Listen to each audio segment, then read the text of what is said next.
क्या आप लोगों को एनसीईआरटी लाइन बाय लाइन करने का एक रेवोल्यूशनरी तरीका पता है, जो कि आज मैं आपको इस वीडियो में बताने वाला हूं। जी हाँ, इस वीडियो में मैं आपको एक ऐसा यूनिक तरीका बताने वाला हूं लाइन बाय लाइन करने का, जो कि अभी तक आपने कभी नहीं सुना।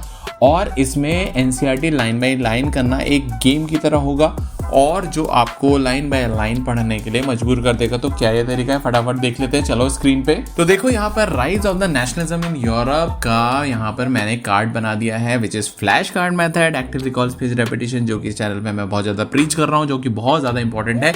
इसी से आप सही मायने में वो स्टडी कर सकते हो जो स्टडी आपको लाइफ में बहुत सारी सक्सेस दिलाने वाली है, चाहे वो कॉम्पिटिटिव एग्जाम्स हो, चाहे वो बोर्ड एग्जाम्स हो, जैसे कि क्लास 10th की बोर्ड एग्जाम की तैयारी जो अभी हम करने वाले हैं। So rise of the nationalism in Europe को करते हैं। अब यहाँ पर क्या किया, हमने कुछ पार्ट छुपा लिया है और उसको हमको गैस करना है, और इसको गैस करने के लिए मजबूरी हमारी बन जाएगी कि हमें एनसीईआरटी को पढ़ना पड़ेगा।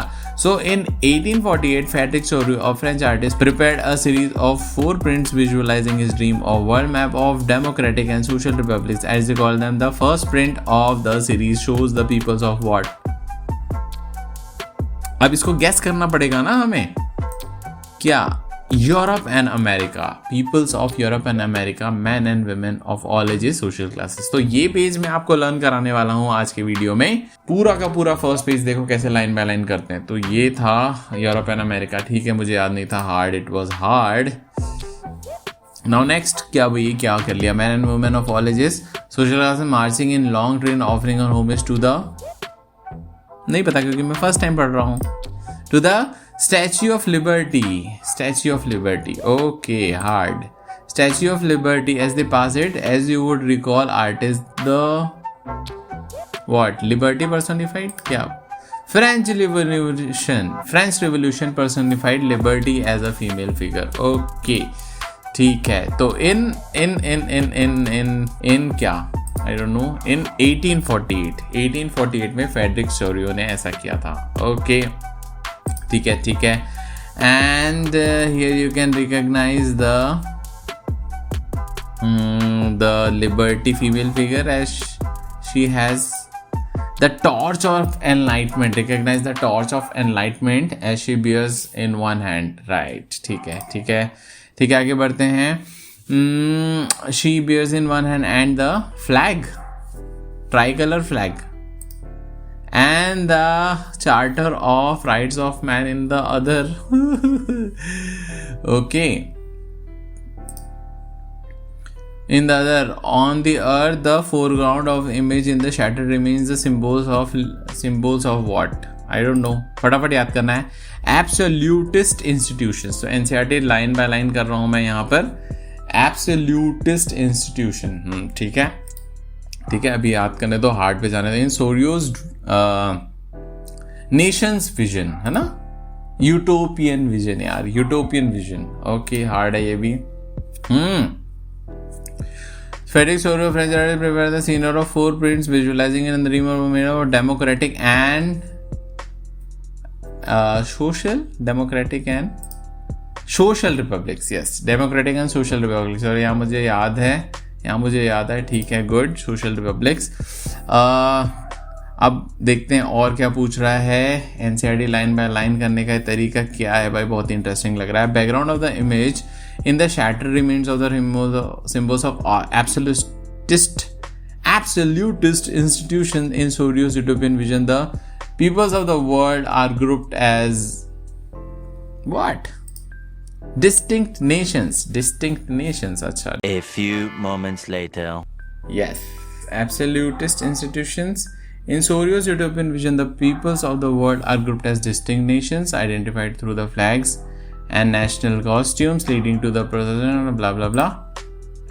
इसके पहले का पूछ लिया भाई, आगे का मैंने याद किया। तो as you would recall, artists of the same time, the time of the French Revolution personified liberty as a female figure. Here you can recognize the torch of enlightenment she bears in one hand and the Charter of Rights of Man in the other. ठीक है, torch of enlightenment, बढ़िया।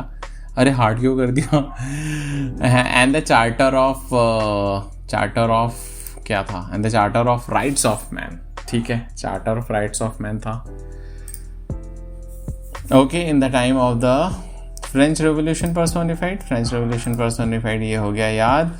The first point of the series shows the peoples of Europe and America, men and women of all ages and social classes, marching in a long train and offering a homage to the क्या? Statue of Liberty as they pass by it. Okay, ठीक है, ये याद ही नहीं हो रहा है यार.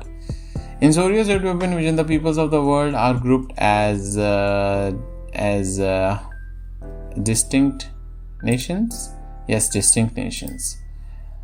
Absolutist मतलब होता है a type of a monarchical government or thought. Utopian का मतलब होता है एक idea which is very unlikely to happen. Exercise in history terms refers to the form of monarchical government. ठीक है, इसको मैं ऐसे याद करूँगा. Bits and pieces में याद करना है जिससे कि आपको ध्यान रहे कि क्या actually आप information को properly ऑनेस्टली ले रहे हैं या नहीं. बहुत ज़्यादा रटने की कोशिश नहीं करना है. इन सोरियोज यूटोपियन विजन है ना, which is unlikely to happen. Utopian ही विजन था ये. Yes, utopian vision. The people of the world are grouped as distinct nation identified through the flags and blah blah blah. ठीक है, ओके, क्या आ गया ये? On the earth, in the foreground of the image, lie the shattered remains of the symbols of absolutist institutions. Yes, ये बात, क्या बात है भाई, मजा आ रहा है अब तो. Long train for homage to the pass. यानी मैं कितने बार एनसीईआरटी पढ़ ले रहा हूँ यार, ऐसा करके कितने बार मैं एनसीईआरटी पढ़ ले रहा हूँ भाई. Here you can recognize the torch of enlightenment she bears in one hand and the charter of rights of man. Yes, torch of enlightenment. Nice. ये क्या है? ये डायग्राम है किसका भाई? Independent distinct nations in Sorio's dream. The dream of worldwide democratic and social republics. The dream of worldwide democratic and social republics. The fight between nations print by blah blah blah. Okay, याद हो गया नहीं हो गया? मुझे तो याद नहीं हुआ तो मैं हार्ड करूंगा. तो ऐसे देखो, आपको क्या करना है कि ये जो तरीका है एनसीईआरटी पढ़ने का, इसका मैंने बहुत सारे कार्ड्स बना दिए हैं. ऑलमोस्ट जितने भी आपको हिस्ट्री के सारे पेजेस हैं फर्स्ट चैप्टर के, उसके मैंने कार्ड्स बना दिए हैं. यदि आप ये करते हो तो ईमानदारी से आपकी एनसीईआरटी लाइन बाय लाइन हो जाएगी. एक बार नहीं, 100 बार हो जाएगी. और फिर जब आप इस टाइप की प्रिपरेशन के साथ एग्जाम में जाओगे ना बॉस, तो आपकी तैयारी का क्या ही कहना. आपको पूरी एनसीईआरटी आपके ब्रेन में छपी हुई होगी. ये मेरी गारंटी है. इसको आप करके देखिए. फ्री फ्लैश कार्ड्स हैं, ओपन सोर्स है, नहीं तो आपको इधर उधर के कोर्स खरीदना पड़ेगा. Self study, active recall, space repetition से करने से आपके टीचर की डिपेंडेंसी बहुत ज़्यादा कम होगी. यही मेरा यहाँ पर गोल है. और मैं मिलता हूँ आपको नेक्स्ट वीडियो में. तब तक रिविजन करते रहिए.